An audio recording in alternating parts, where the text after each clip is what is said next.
तो जैसा कि हमने अभी एनसीईआरटी का एमसीक्यू कर रहे थे हम लोग ज्योग्राफी का क्लास 6 क्लास का, तो चैप्टर हम लोग 4 तक कर चुके हैं। आज हम लोग चैप्टर 5 का एमसीक्यू देखेंगे, एनसीईआरटी ज्योग्राफी क्लास 6। तो अगर अभी तक आप उस पूरे वीडियो को नहीं देखे हैं, पिछले वाली जो भी, तो आप नीचे डिस्क्रिप्शन में लिंक है, आप जा करके देख सकते हैं। तो चलिए देखते हैं हम लोग का आज का पहला प्रश्न है हमारा, जलमंडल में जल की कौन सी अवस्था को सम्मिलित किया जाता है? जलमंडल में जल की कौन सी अवस्था को सम्मिलित किया जाता है? तो इसमें सभी को किया जाता है, जल को, बर्फ को, जलवाष्प को। अब देखते हैं हम लोग व्याख्या। पृथ्वी के बहुत बड़े भाग पर जल पाया जाता है जिसे जलमंडल कहा जाता है। जलमंडल में जल की अवस्था जैसे बर्फ, जल, वाष्प सम्मिलित है। अगला प्रश्न है हमारा, जैवमंडल के अंतर्गत कौन कौन से परिमंडल आते हैं? तो जैवमंडल में स्थल मंडल जिस पे लोग रहते हैं तो उस पे निवास करते हैं, स्थल मंडल भी है, जलमंडल भी है और वायुमंडल। तो इसका आंसर होगा डी नंबर राइट आंसर। आइए इसका व्याख्या हम लोग देखते हैं। व्याख्या है, पृथ्वी का वह सीमित क्षेत्र जहाँ तीनों परिमंडल एक दूसरे के संपर्क में आते हैं जैवमंडल कहलाते हैं। इसी परिमंडल में सभी प्रकार के जीव पाए जाते हैं, अतः यह सबसे महत्वपूर्ण है। पृथ्वी के ये तीनों परिमंडल आपस में पारस्परिक क्रिया करते हैं तथा एक दूसरे को किसी न किसी रूप में प्रभावित करते हैं। अगला प्रश्न हमारा 3 नंबर, विश्व का सबसे ऊंचा शिखर कौन सा है? तो माउंट एवरेस्ट जो है विश्व का सबसे ऊंचा एवरेस्ट चोटी है। चलिए इसका व्याख्या देखते हैं। स्थल की ऊंचाई को समुद्र तल से मापा जाता है। विश्व का सबसे ऊंचा शिखर माउंट एवरेस्ट है जो समुद्र तल से 8,848 मीटर ऊंचा है। और दूसरा है हमारा केटू गाडविन मतलब आस्टिन, गाडविन आस्टिन है जो समुद्र तल से 8,611 मीटर ऊंचा है। तीसरा है हमारा कंचनजंगा जो समुद्र तल से 8,556 मीटर ऊंचा है। ये तीनों पर्वत किस किस देश में है आप लोग कमेंट सेक्शन में अवश्य बताइए। चलिए नोट देखते हैं। कुछ स्रोत में माउंट एवरेस्ट की ऊंचाई 8,850 है तथा कंचनजंगा की ऊंचाई 8,598 मीटर मिलती है। विश्व का सबसे गहरा किस महासागर में स्थित है? सबसे गहरा भाग किस महासागर में स्थित है? तो वो है प्रशांत महासागर में। विश्व का सबसे गहरा भाग प्रशांत महासागर में मुरियाना गर्त जिसकी गहराई 11,022 मीटर है। कुछ स्रोतों में 11,033 मीटर भी मिलता हुआ है। कुछ जैसे बुक देखेंगे आप तो उसमें 11,033 मीटर भी मिलता है। तो वो आपके ऑप्शन के ऊपर डिसाइड करता है कि कौन सा ऑप्शन आपका सही होगा। चलिए अब आगे हमारा 5 नंबर प्रश्न, निम्नलिखित में से पृथ्वी के महाद्वीपों के आकार के सही क्रमानुसार सजाना है। मतलब सही क्रमानुसार कौन सा होगा, कौन कौन सा महाद्वीप आएगा? तो इसका आंसर होगा आंसर सी नंबर, पहले एशिया, फिर अफ्रीका, फिर उत्तरी अमेरिका, फिर दक्षिणी अफ्रीका, फिर अंटार्कटिका, उसके बाद से फिर आएगा आपका यूरोप, उसके बाद से आपका आएगा ऑस्ट्रेलिया। चलिए व्याख्या देखते हैं हम लोग। पृथ्वी के महाद्वीपों के आकार के अनुसार क्रम एशिया, अफ्रीका, उत्तरी अमेरिका, दक्षिणी अमेरिका, अंटार्कटिका, यूरोप, ऑस्ट्रेलिया। देखिए ये हो गया हमारा एशिया, ये हो गया हमारा अफ्रीका, ये उत्तरी अमेरिका, ये दक्षिणी अफ्रीका, ये हमारा अंटार्कटिका और ये हमारा हो गया यूरोप और ये हमारा हो गया दक्षिणी अफ्रीका, सॉरी वो ऑस्ट्रेलिया।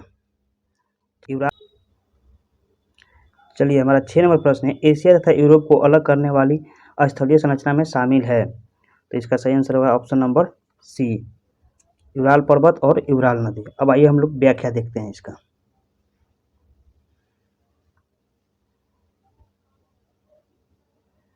ये रहा व्याख्या।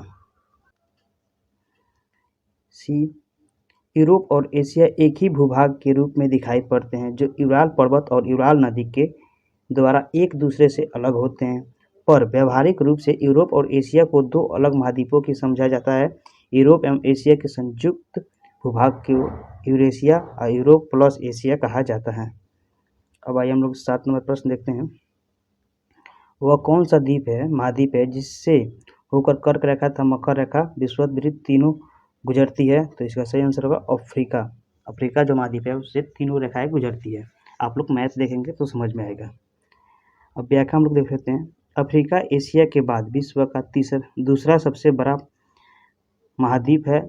यही एक ऐसा महाद्वीप है जिससे होकर कर्क रेखा, मकर रेखा एवं विषुववृत्त गुजरती है। विषुववृत्त 0 डिग्री अक्षांश इस महाद्वीप के लगभग मध्य भाग से होकर गुजरती है। 8 नंबर प्रश्न हमारा है, एशिया को अफ्रीका से अलग करने वाली नहर का नाम क्या है? तो सुएज नहर। आइए जानते हैं व्याख्या के माध्यम से। मिस्र के सिनाई प्रायद्वीप में बनाई गई सुएज नहर विश्व की सबसे बड़ी कृत्रिम नहर है। यह नहर भूमध्य सागर को लाल सागर से जोड़ती है तथा एशिया महाद्वीप को अफ्रीका महाद्वीप से अलग करती है। 1869 में इस नहर को जहाज़ों के आवागमन के लिए खोल दिया गया, जिसके कारण यूरोप और एशिया के बीच की दूरी काफ़ी कम हो गई। चलिए 9 नंबर प्रश्न देखते हैं हम लोग। उत्तर अमेरिका तथा दक्षिण अमेरिका महाद्वीप किस देश में मिलते हैं? तो पनामा।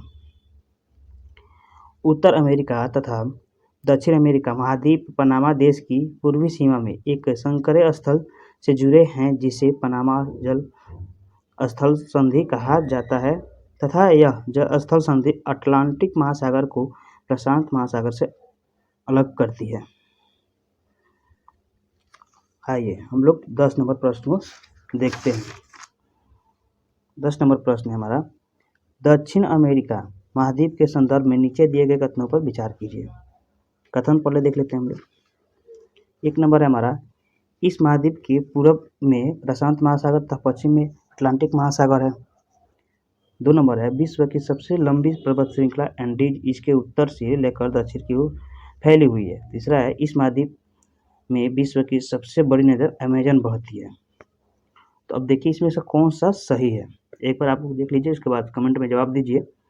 चलिए इसका सही आंसर होगा ऑप्शन नंबर बी, 2 और 3। विश्व की सबसे लंबी पर्वत श्रृंखला सैंडीज इसके उत्तर से लेकर दक्षिण की ओर फैली है और इस महाद्वीप में विश्व की सबसे बड़ी नदी अमेजन बहती है। चलिए देखते हैं कथन भी। कथन 1 असत्य है। दक्षिण अमेरिका महाद्वीप के पूर्व में अटलांटिक महासागर तथा पश्चिम में प्रशांत महासागर है। इस महाद्वीप का अधिकांश भाग दक्षिणी गोलार्ध में स्थित है, जबकि कथन 2 और कथन 3 सत्य है। चलिए 11 नंबर प्रश्न देखते हैं हम लोग। किस महाद्वीप को द्वीपीय महाद्वीप कहते हैं? तो ये ऑस्ट्रेलिया महाद्वीप को द्वीपीय महाद्वीप कहा जाता है। यह चारों तरफ से महासागरों तथा समुद्र से घिरा हुआ है। ऑस्ट्रेलिया विश्व का सबसे छोटा महाद्वीप है, जो कि पूरी तरह से दक्षिणी गोलार्ध में स्थित है। प्रश्न नंबर 12, अंटार्कटिका महाद्वीप के संदर्भ में नीचे दिए गए कथनों में से कौन सा कथन सत्य है? तो दक्षिणी ध्रुव इस महाद्वीप के पूर्वी किनारे पर स्थित है। यहाँ किसी भी प्रकार का अस्थायी मानव निवास नहीं करता है। तो इसका सही आंसर होगा ऑप्शन नंबर बी, केवल 2। यहाँ पे किसी भी प्रकार की मानव निवास नहीं करती है, क्योंकि यहाँ पे सबसे ज़्यादा ठंडी पड़ती है और वहाँ पे जीवन असंभव है। हालांकि यहाँ पे कुछ हम लोग की मैत्री अभ्यास से बैठाई गई है, अभी हम व्याख्या के माध्यम से जानते हैं। अंटार्कटिका एक बहुत बड़ी महाद्वीप है जो कि दक्षिणी गोलार्ध में स्थित है। दक्षिणी ध्रुव इस महाद्वीप के मध्य में स्थित है, अतः कथन 1 असत्य है। चूँकि यह दक्षिण ध्रुव क्षेत्र में स्थित है, इसलिए यह हमेशा मोटी बर्फ की परतों से ढका रहता है, इसलिए यहाँ स्थायी मानव निवास नहीं करती है। बहुत से देशों के शोध केंद्र यहाँ स्थित है। भारत के भी शोध केंद्र संस्थान यहाँ स्थित है। इसका नाम है दक्षिण गंगोत्री, मैत्री तथा भारती। चलिए 13 नंबर प्रश्न पे आते हैं हम लोग। आकार के आधार पर महासागर को सही क्रम अनुसार बताइए। कूट देख लीजिए और इसका सही आंसर होगा हमारा ऑप्शन नंबर डी में हो गया हमारा 1 नंबर आएगा, फिर 3 नंबर आएगा, फिर 2 नंबर आएगा, फिर 4, फिर 5। तो इस तरह से महासागर है। चलिए व्याख्या देखते हैं। विशाल जलाशय जो महाद्वीप के द्वारा एक दूसरे से अलग है महासागर कहलाते हैं। आकार की दृष्टि से उनका क्रम है प्रशांत महासागर, अटलांटिक महासागर, हिंद महासागर, दक्षिण महासागर तथा आर्कटिक महासागर। 14 नंबर प्रश्न है, नीचे दिए गए कथन किस महासागर से संबंधित है? तो 14 नंबर प्रश्न का सही उत्तर होगा हमारा ऑप्शन नंबर ए, लेकिन अभी तो पहले देखते हैं इसका कथन हम लोग। 14 नंबर प्रश्न का हम लोग कथन देखते हैं। 1 नंबर कथन है, यह महासागर पृथ्वी के 1/3 भाग पर फैला है, अर्थात इसका क्षेत्रफल हमारे सभी महाद्वीपों के कुल क्षेत्रफल से भी बड़ा है। दूसरा है, यह अन्य महासागर की अपेक्षा अधिक गहरा है। इस महासागर की एक ओर एशिया और ऑस्ट्रेलिया महाद्वीप है तथा दूसरी ओर भारत और दक्षिणी अमेरिका महाद्वीप स्थित है। चलिए अब इसका हम लोग ऑप्शन देखते हैं। ये है,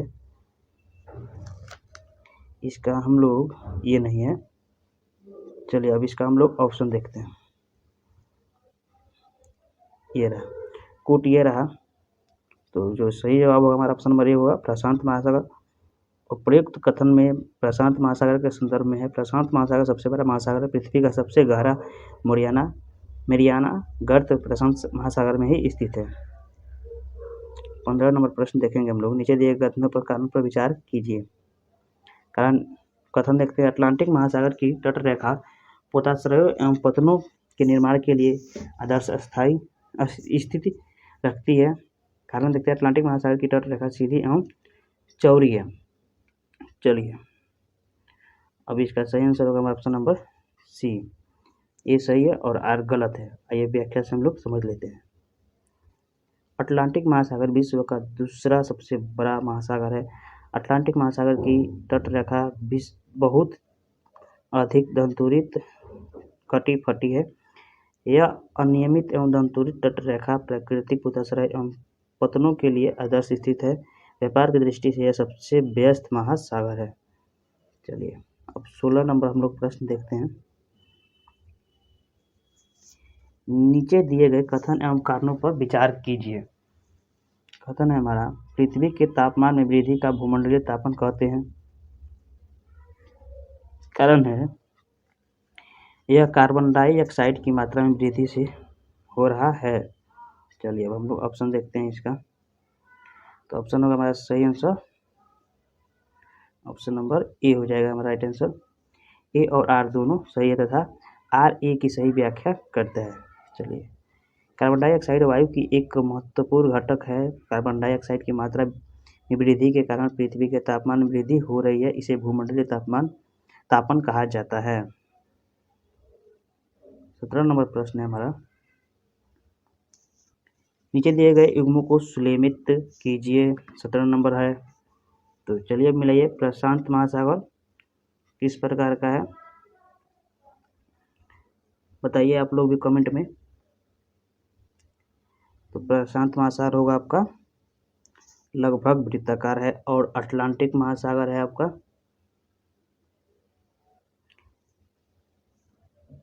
उत्तर ध्रुव के चारों ओर। हिंद महासागर है आपका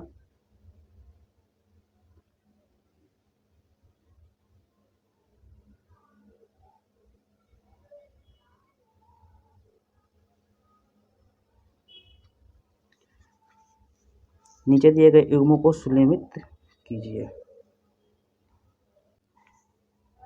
चलिए 17 नंबर प्रश्न है हमारा, नीचे दिए गए युग्मों को सुलेखित कीजिए। तो चलिए मिला लेते हैं हम लोग। ए का होगा हमारा प्रशांत महासागर होगा जाएगा आपका लगभग वृत्ताकार है। अटलांटिक महासागर होगा आपका अंग्रेजी के भाषा के समान है। और हिंद महासागर होगा आपका त्रिभुजाकार। और आर्कटिक महासागर होगा उत्तरी ध्रुव के चारों ओर। चलिए अब इसका हम लोग व्याख्या देखते हैं और समझते हैं। ये रहा व्याख्या, ये रहा आपका, ये समझ लेते हैं। प्रशांत महासागर लगभग वृत्ताकार है। एशिया, ऑस्ट्रेलिया, उत्तर एवं दक्षिण अमेरिका इसके चारों ओर स्थित है। अटलांटिक महासागर एस अक्षराकार का है। हिंद महासागर की एक ऐसा सागर है जिसका नाम किसी देश के नाम पर बना, यानी कि भारत के नाम पर रखा गया है। यह महासागर लगभग त्रिभुजाकार है। इसके उत्तर में एशिया, पश्चिम में अफ्रीका तथा पूर्व में ऑस्ट्रेलिया स्थित है। अंटार्कटिक महासागर उत्तरी ध्रुव वृत्त एवं 66.5 डिग्री उत्तर में ध्रुव में स्थित है। यह ध्रुव के चारों ओर फैला हुआ है। 18 नंबर प्रश्न है, वायुमंडल में मध्यमंडल किन दो मंडलों के बीच पाया जाता है? तो ये पाया जाता है हमारे समताप मंडल और आयन मंडल के बीच। व्याख्या देख लेते हैं। वायुमंडल को उसके घटकों, तापमान तथा अन्य आधार पर 5 परतों में बांटा गया है। इन परतों को पृथ्वी की सतह से शुरू करते हुए क्षोभ मंडल, समताप मंडल, मध्यम मंडल, आयन मंडल तथा बरगहिम्मन मंडल कहा जाता है। आधुनिकतम वैज्ञानिक उपकरण की सहायता से प्रभावी वायुमंडल की ऊंचाई का 16 से 29,000 किलोमीटर तक का अध्ययन किया गया है, किंतु सागर तल से 800 किलोमीटर ऊंचाई तक वायुमंडल सर्वाधिक महत्वपूर्ण होता है। अब चलिए 19 नंबर हम लोग लास्ट प्रश्न देखते हैं। नीचे दिए कथनों पर विचार कीजिए। वायुमंडल में उपस्थित नाइट्रोजन गैस सभी प्रकार के जीवधारियों की वृद्धि में सहायक होती है। और कथन 2 है हमारा, कार्बन डाइऑक्साइड गैस पेड़ पौधों की वृद्धि में सहायक होती है। तो इसका सही आंसर होगा सी, दोनों। उपरोक्त दोनों कथन सत्य है। वायुमंडल 78% नाइट्रोजन 21% और वायुमंडल में 78% नाइट्रोजन है और 21% ऑक्सीजन है तथा 1% अन्य गैस है। वायुमंडल में उपस्थित नाइट्रोजन गैस सभी प्रकार के जीवधारियों की वृद्धि में सहायक होती है। ऑक्सीजन सांस लेने के लिए आवश्यक है। कार्बन डाइऑक्साइड यद्यपि बहुत कम मात्रा में है, लेकिन यह पृथ्वी के द्वारा छोड़ी गई ऊष्मा को अवशोषित करती है, जिससे पृथ्वी गर्म रहती है। यह पौधों को वृद्धि के लिए आवश्यक है। तो चलिए, ये अब हम लोग का क्लास 5 का जो NCERT का MCQ था क्लास 6 का, वो समाप्त हो गया है। तो अगर चैनल पे नए हैं तो सब्सक्राइब कर लीजिएगा और वीडियो अच्छा लगा तो लाइक कीजिए, शेयर कीजिए। फिर मिलते हैं हम लोग अगले वीडियो को लेकर के, अगले चैप्टर को लेकर के। तब तक के लिए जय हिंद, जय भारत, वंदे मातरम।